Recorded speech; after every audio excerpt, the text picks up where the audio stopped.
Dicho esto, podemos afirmar que la movilidad geográfica es consustancial con la vida militar, por lo que todo lo que sea facilitar y mejorar la misma debe ser bienvenido. Los desplazamientos por razones operativas, de perfeccionamiento o por ascenso son muy frecuentes y ocasionan no pocos problemas personales al individuo y, en su caso, a las familias. Por lo que una preocupación constante de los que tienen la responsabilidad del mando tiene que ser buscar todas las fórmulas posibles para poder conciliar lo operativo con lo personal. La sociedad actual, en la que generalmente los dos miembros de la unidad familiar trabajan, los bajos salarios para los componentes de las Fuerzas Armadas, el coste de la vida y las exigencias idiomáticas para escolarización en determinadas comunidades autónomas, esto último que he dicho no es baladí, hacen que muchas familias no puedan desplazarse con el militar cuando las vicisitudes del servicio lo requieran, ocasionando un quebranto para ellos y un rendimiento inferior del militar en sus quehaceres diarios. Atender a las particularidades de cada individuo, familia, es muy complejo, precisamente por la razón de que la operatividad es lo primero. Sin embargo, en cuanto a la movilidad geográfica se refiere, se deben establecer unas normas lo suficientemente amplias y claras que permitan recoger la mayoría de los casos, que afecten por igual a todos, independientemente de que sean hombres o mujeres, y que eviten los agravios comparativos. En las Fuerzas Armadas, como en la vida, las normas y los procedimientos son fundamentales. Al mismo tiempo que las normas, se debería hacer una inversión importante en infraestructuras para que los desplazamientos temporales, por razón de servicio u otras causas, no supongan un quebranto económico para las familias. Ambos asuntos, normas y facilidades, redundarán en mayor moral y motivación para afrontar los inconvenientes de la profesión militar. El informe del Observatorio de la Vida Militar a que hace referencia la proposición no de ley puede ser un buen punto de partida, o por lo menos una fuente de datos e ideas para la elaboración de una ley integral de movilidad geográfica en las Fuerzas Armadas, que consideramos necesaria y que para la elaboración de la misma podrán contar con la experiencia y apoyo del Grupo Parlamentario Vox. En la elaboración de la misma deben de participar el Observatorio de la Vida Militar, los dictámenes de la Comisión de Defensa del Congreso, las asociaciones profesionales, pero no debemos de olvidar a las cadenas de mando orgánica y operativa de las Fuerzas Armadas, que son quienes conocen el problema de primera mano y los que desde siempre han tenido una especial sensibilidad con sus subordinados en relación con la movilidad geográfica, por razones de servicio, y todo ello con el fin de poder conciliar operatividad y familia. Esperemos que el Observatorio de la Vida Militar cuente con ellos como fuente principal. He concluido, presidente. Muchas gracias. Gracias, señor presidente. Señorías, el Grupo Parlamentario Socialista trae a esta comisión una proposición no de ley sobre la potenciación de los programas de modernización de las Fuerzas Armadas. Es una muestra palmaria del esperpento en que se ha convertido la vida de la Cámara, a lo cual al parecer no escapa esta comisión que decimos de Estado. Y permítanme que le razone, aunque sea someramente, usar este calificativo. El Gobierno, a través del Grupo Parlamentario Socialista, se jacta de haber aumentado los créditos destinados al Ministerio de Defensa. Pasemos a las matemáticas de la literatura. En concreto, 743 millones de euros. De estos, 507 dedicados a la inversión en grandes programas, el famoso 122 Bravo. Pero el pasado 8 de marzo, el Consejo de Ministros aprobó un acuerdo por el que se autorizaba al Ministerio de Defensa llevar a cabo la reprogramación de las anualidades de 2022 en los programas F-2000, es decir, el Tifún, el Eurofighter, y A400M. En total, 550 millones que se trasladan a 2031. O lo que es lo mismo, a otro gobierno que tendrá comprometido así el recurso financiero del que en otro caso podría disponer. Ya ven, el presunto aumento ha quedado de un plumazo reducido en más de un 70%. Es más, los programas especiales de modernización ven minorados sus fondos en 43 millones, 507 menos 550, saldo negativo, aplazado. Y eso que apenas estamos en mayo todavía, lo que quiere decir que aún tendrán tiempo para preparar más acuerdos del Consejo de Ministros con más reprogramaciones. Qué ridículo espectáculo nos ofrecen, señorías, haciéndose trampas en el solitario. Así no es posible mantener siquiera las capacidades de las Fuerzas Armadas. Sí, dicen que los submarinos clase 80 serán los mejores del mundo, pero ¿cuándo recuperaremos la capacidad de los años 90? ¿Alguien puede asegurar que el puntero Oshkosh estará a punto para evitar la obsolescencia de su antecesor? No hablemos de aviación embarcada. ¿Cuántos años llevan nuestros soldados montados en vehículos de combate que ni siquiera aseguran su protección más elemental?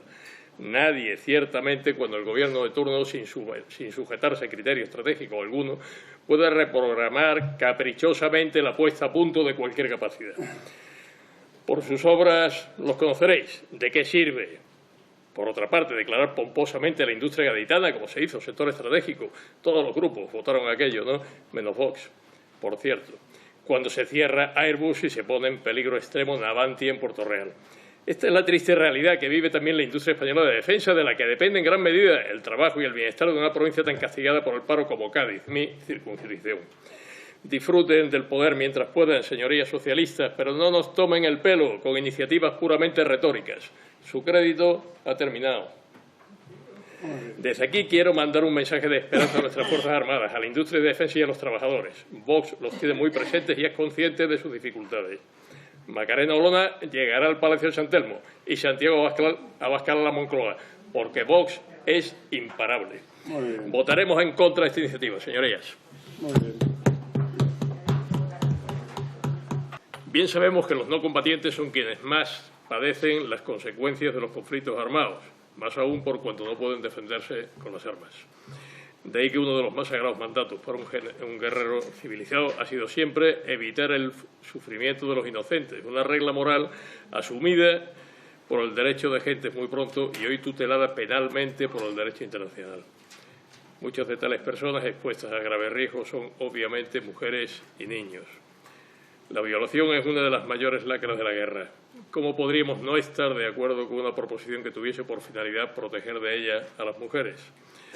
¿Cómo no sentirnos movidos a instar al Gobierno de la Nación a impulsar la aplicación y enseñanza de una resolución del Consejo de Seguridad que trata de eso?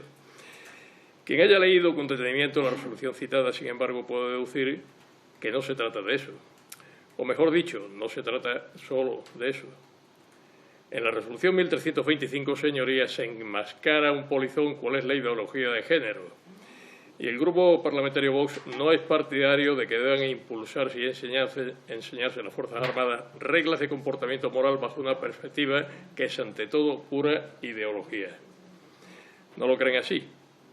¿Qué es el concepto género sino un constructo?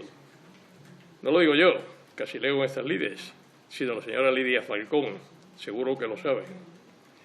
El enésimo engendro gramsciano al servicio de una revolución contraria a la propia naturaleza. Pero no nos perdamos en disquisiciones y citemos solo someramente el texto. En el cuarto párrafo de su exposición, el Consejo de Seguridad expresa su preocupación por los civiles en general. Bien, pero enseguida continúa diciendo que las mujeres deben participar en pie de igualdad en las decisiones. Pero ¿es que no es ya así en nuestro ordenamiento constitucional? Y ya a partir de ahí, la resolución se refiere casi exclusivamente a la protección de las mujeres. ¿Por qué? ¿Acaso no hay víctimas inocentes de ambos sexos? ¿Por qué hay que tener en cuenta unos particulares efectos de las minas antipersonas sobre mujeres y niñas? Eso es de aurora boreal, reconózcanlo, claro. Es que hay que irse aproximando al octavo considerando, reconociendo la urgente necesidad de incorporar una perspectiva de género a las operaciones de mantenimiento de la paz. Esa palabra, género. Ya hemos llegado. Les ahorro la crítica de la parte normativa. Sus señorías dirán, pero si es un texto del Consejo de Seguridad. ¿Y qué? Lo acatamos y cumplimos en la medida en que no atente contra el ordenamiento constitucional, pero debe seguirse instruyendo a nuestros militares no bajo una perspectiva de género, sino con sujeción al principio de neutralidad política de las Fuerzas Armadas. Estamos aquí para tratar de defensa. Nos sentimos orgullosos de nuestras Fuerzas Armadas. No necesitamos para ello ser campeones del mundo en un empeño ideológico semejante. Preocúpense del futuro de la institución, de que nuestros hombres y mujeres, así como sus familias, sean tratados con la justicia que merecen y cuenten con los medios necesarios para el cumplimiento de su misión. Nuestro esfuerzo de defensa sigue siendo motivo de vergüenza nacional. Déjense de cortinas de humo. Votaremos en contra de este triunfal brindis al sol, señorías. La iniciativa que presenta el Grupo Ciudadanos trata de un aspecto crítico para nuestra defensa, el recurso financiero. Decía Cicerón que el dinero es el nervio de la guerra. ¿Por qué? Porque sin dinero no hay posibilidad de evitarla, ni menos aún de ganarla, llegado el caso. Una disuasión creíble y una adecuada capacidad de ejecución exigen disponer de una fuerza siempre a punto, es decir, adecuadamente dotada de personal y material, bien adiestrada y permanentemente alistada. La permanencia de los intereses y objetivos del Estado exige una planificación a medio y largo plazo que asegure en el futuro la disponibilidad de recursos y la actualización tecnológica, basándose para ello en una rigurosa determinación de necesidades, así como la concurrencia de un eficaz instrumento financiero. Solo debe obtenerse aquello que ha sido previamente declarado necesario por el mando. Es el primer principio de la logística, señorías, particularmente importante en la logística de alto nivel. Esto es importante por lo que ahora les voy a decir. Es por este motivo que el Grupo Parlamentario Vox viene propugnando la necesidad de una revisión estratégica que oriente en el largo plazo la determinación de necesidades de las Fuerzas Armadas, así como de una ley de financiación que permita satisfacer aquellas en una programación plurianual ordenada y certera. Solo así podrán conducirse con racionalidad los procesos de obtención de personal y material, atender al sostenimiento y preparar a la fuerza para su más eficaz empleo. Somos conscientes, sin embargo, que concretar una iniciativa legislativa semejante es ardua tarea para un partido en la oposición. Dicho esto, nada nos impide reconocer que esta iniciativa del Grupo Parlamentario Ciudadanos es muy pertinente y acertada. Analiza el problema, muestra referencias, esboza soluciones e invita a la acción en una dirección concreta.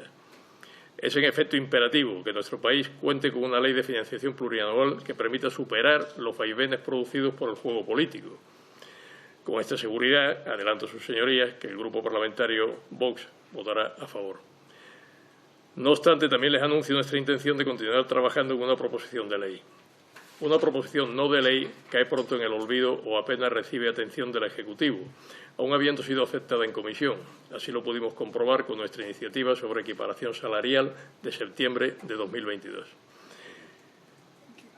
Insistimos, por último, en la necesidad de proceder a una revisión estratégica, retomando el camino abandonado en 2004 por el Gobierno de Rodríguez Zapatero.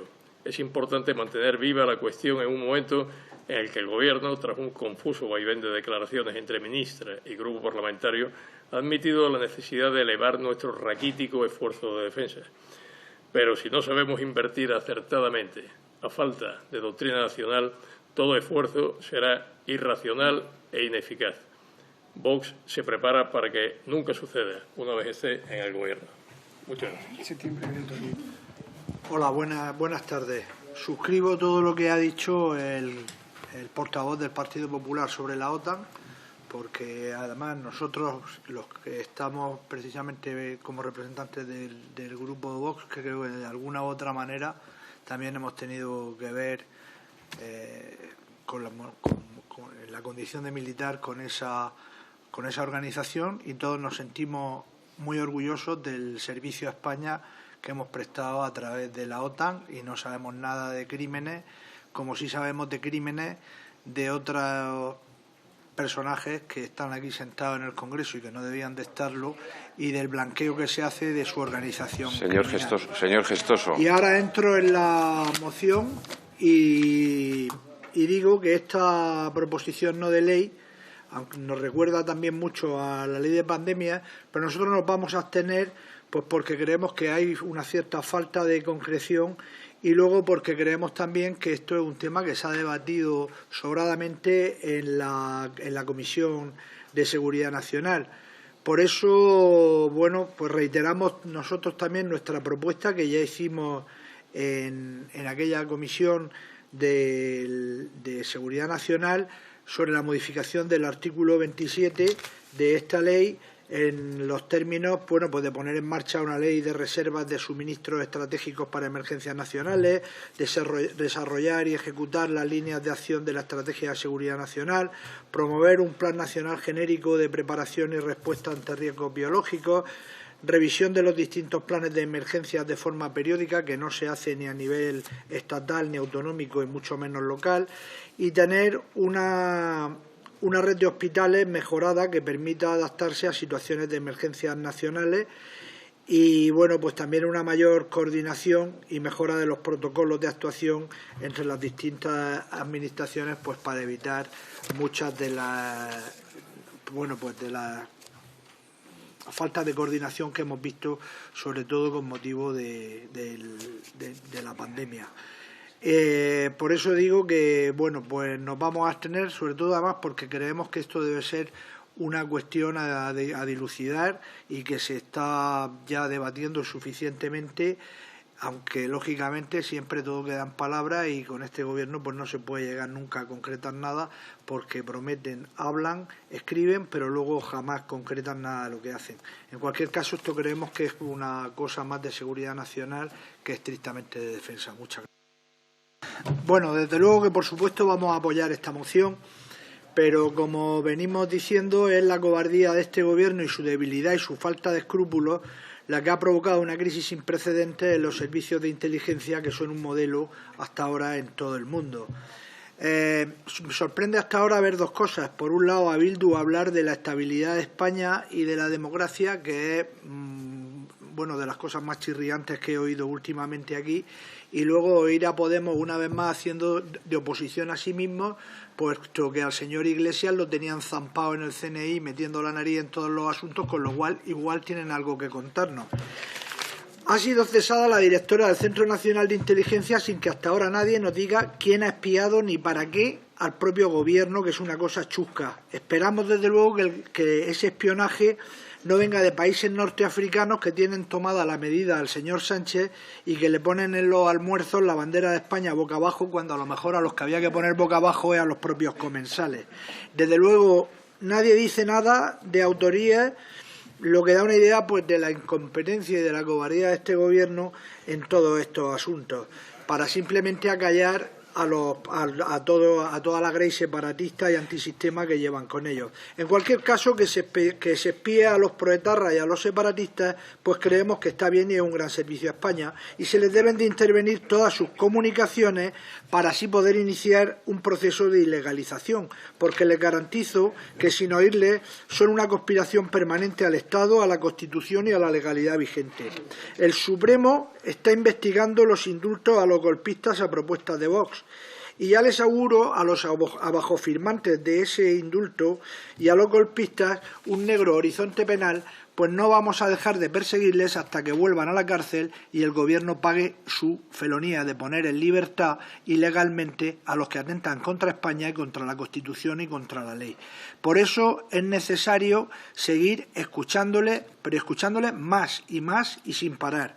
Por lo demás, insisto, espero que nuestro magnífico Centro Nacional de Inteligencia siga grabando sus conversaciones, siga recopilando pruebas, que es lo que ustedes no quieren que se haga, para empezar la próxima legislatura y con un gobierno de Vox, la ilegalización de todos estos grupos golpistas y proterroristas que quieren acabar con España, con la Constitución, con las leyes y con nuestra historia.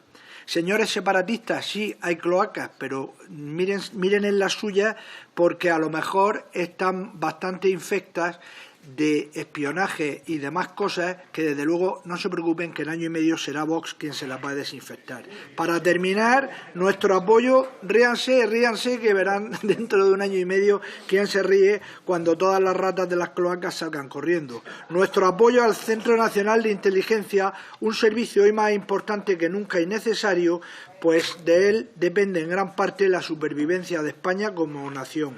Mi homenaje a sus agentes y desde luego gloria a sus caídos. Muchas gracias.